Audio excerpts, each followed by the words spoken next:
Nama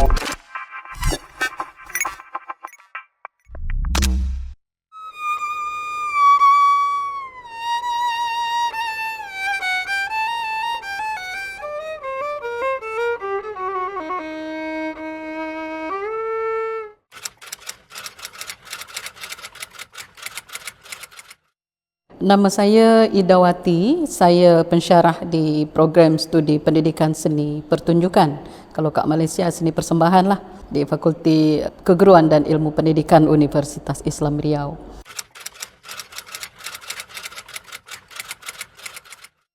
Kami di sini menjadikan syair menjadi salah satu mata kuliah wajib. Dalam hal ini saya masukkan ia pada mata kuliah vokal Melayu. Jadi di dalam vokal Melayu tu saya memberikan materi tentang apa saja dendangan dalam genre Melayu. Salah satunya inilah dendangan syair.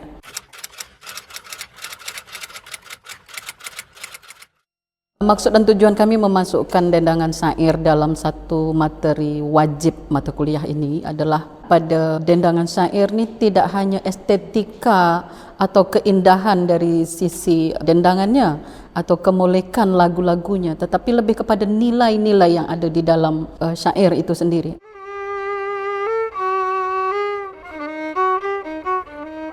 Syair Melayu pada awalnya pun pada masa Hamzah Fansuri itu dijadikan sebagai media untuk dakwah. Hampir setiap naskah syair itu berisikan tentang ajaran-ajaran kebaikan. Mau tidak mau, suka tidak suka, mereka mesti ikut membaca dahulu, kemudian memahami dan seterusnya. Kita boleh tebaklah apa yang akan terjadi. Selain pada suka, dia akan merasakan nilai apa yang ada di dalamnya.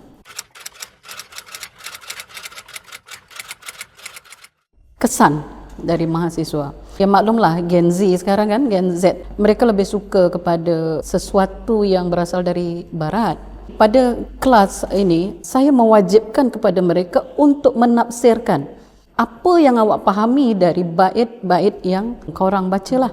Dengan sesederhana pemahaman yang dia punya, semakin lama mereka akan merasakan sesuatu bahawa apa yang mereka lakukan setiap hari dengan dunia teknologi ketika disandingkan dengan nilai-nilai syair yang mereka pelajari dan mereka pahami, mereka merasakan seperti ada sesuatu yang berbeza. Yang satu dunia sahaja, yang satu dunia wal akhirah.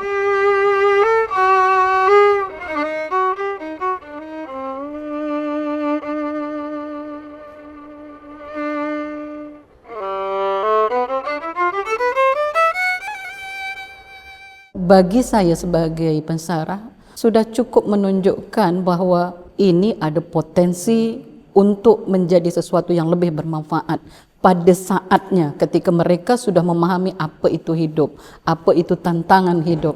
Jadi dari syair yang mereka pelajari awalnya hanya sekedar suka, tetapi pada saatnya sebab dia dah kenal, dia akan merasakan bahawa ini adalah sesuatu sumber ilmu pengetahuan, sumber pengalaman hidup yang boleh diterapkan di dalam keseharian dia.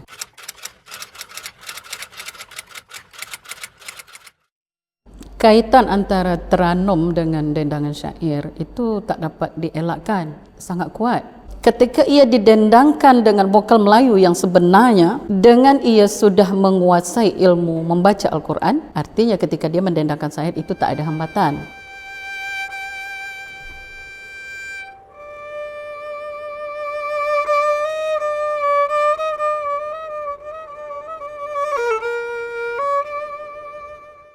Ketika orang bicara tentang syair dan ketika orang memperlakukan syair, kita tak tengok syair itu dipakai di tempat-tempat yang tak semestinya. Tapi tak ada syair-syair yang tidak berisikan nilai-nilai atau ajaran-ajaran di dalamnya. Kandungan dari syair otomatis ya memiliki nilai-nilai yang memang itu menjadi rujukan bagi orang-orang Islam. Dalam konteks ini adalah orang Melayu.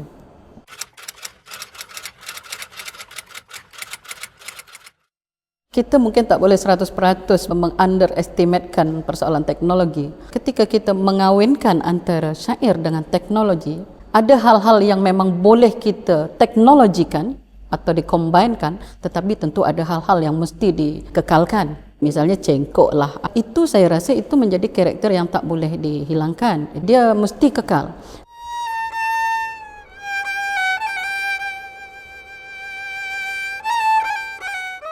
Pada bagian-bagian tertentu mungkin kita inginkan groove dia. Artinya dengan adanya alat muzik yang digunakan, syair menjadi lebih terangkat. Nada-nada yang disampaikan atau nada-nada yang dibunyikan menjadi lebih tepat. Setiap wilayah memiliki irama syair yang sebahagian besarnya berbeza.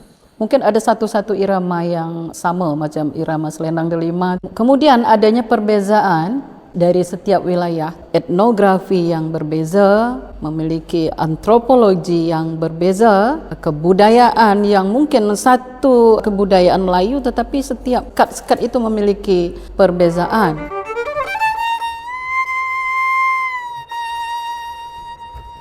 Di Riau sendiri, di setiap distrik dia memiliki tradisi tutur yang berbeza, yang kemudian disampaikan dengan cara mendendangkan. Wahai Ananda, dengarlah madah menuntut ilmu, janganlah lengah,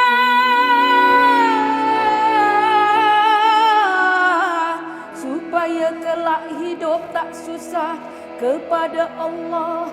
Mohonkan berkah.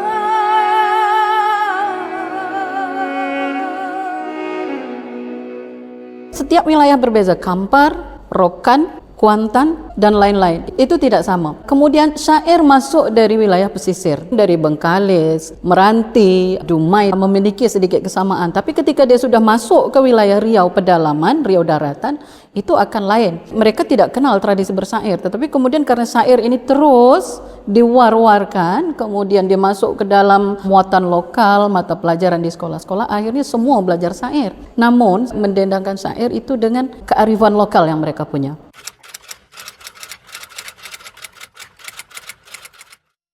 Kalau ditanya, adakah syair itu dia mempunyai nasab sendiri? Iya, tetapi dia berkembang. Dia menjadi compartmentalization, artinya dia menjadi satu tradisi yang memang digunakan, tetapi tradisi aslinya masih ada.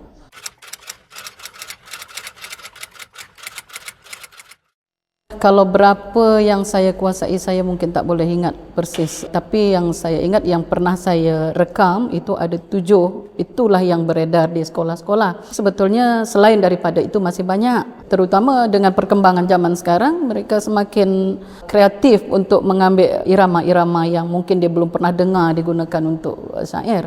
Kemudian dia tarik untuk baca syair.